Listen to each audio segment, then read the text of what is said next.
going to tell you a story. But it's not a tall tale, because this is a real story with a real character. In one of my favorite settings, ancient China. Hundreds of heroes, hundreds of characters come out of ancient China. And there is one very well known, maybe not to you, but very well known in Chinese history. He was a pilgrim, a wandering pilgrim, that is sort of like a monk who wanders around. Now he's well known for his bravery and extreme courage. So I'm going to tell you the story of what made him so famous and well known for his courage. In his wanders, walking across China, he came across this mountain. And at the foot of the mountain, there was an inn with a pub. You can call it a pub. And there was a sign there saying, if you had more than 3 drinks, do not cross the mountain. So he went into the inn, and apparently this inn had the strongest wine in China. So they said, if you have 3 cups, you're gone, you're done. Do not wander into the mountain.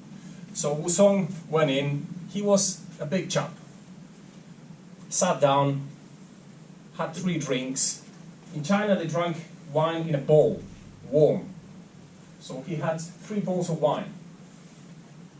After the 3rd bowl, it was like nothing. Like if he'd been drinking water. So they warned him, you have 3 bowls, do not go out across the mountain. Now Wusong thought the inn was just trying to cheat him to make him stay in the inn and pay the nightly rent. So he ordered more wine.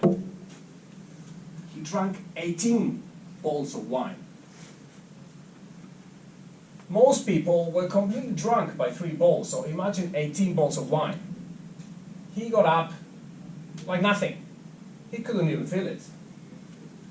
So he thought, I'm not being cheated to stay in this inn. Walked off and went towards the mountain.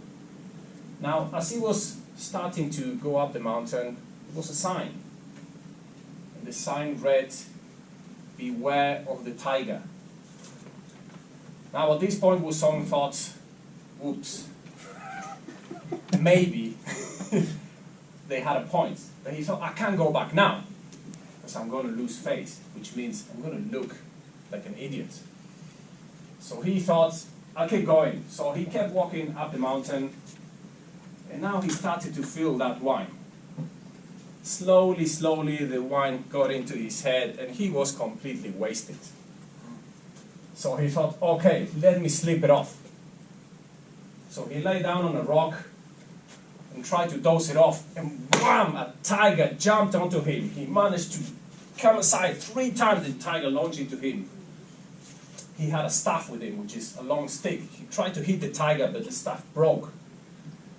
So the tiger was there jumping at him, and he caught the tiger, he put it on the floor and punched him on the head until the tiger was pretty much gone. Then he grabbed his half of the staff and whack him until the tiger was completely dead. Then he had a little nap. And then he thought, I better keep going because there might be more. So he kept going, and when he was coming down the other side, he saw a group of hunters. The hunters said, what the hell are you doing at night crossing on the mountain? So he told them what happened to the tiger. Now the hunters were in disbelief. No man can kill a tiger with his bare hands. So they went off to the other side and found the dead tiger. And they took the tiger, found Wusong, and took him back to the village on the other side, where he was welcomed like a hero. A man who killed the tiger with his bare hands. On the spot, the mayor gave him a job as the chief police. And since that day, Wusong is remembered for his courage in killing the tiger with his bare hands. Thank you.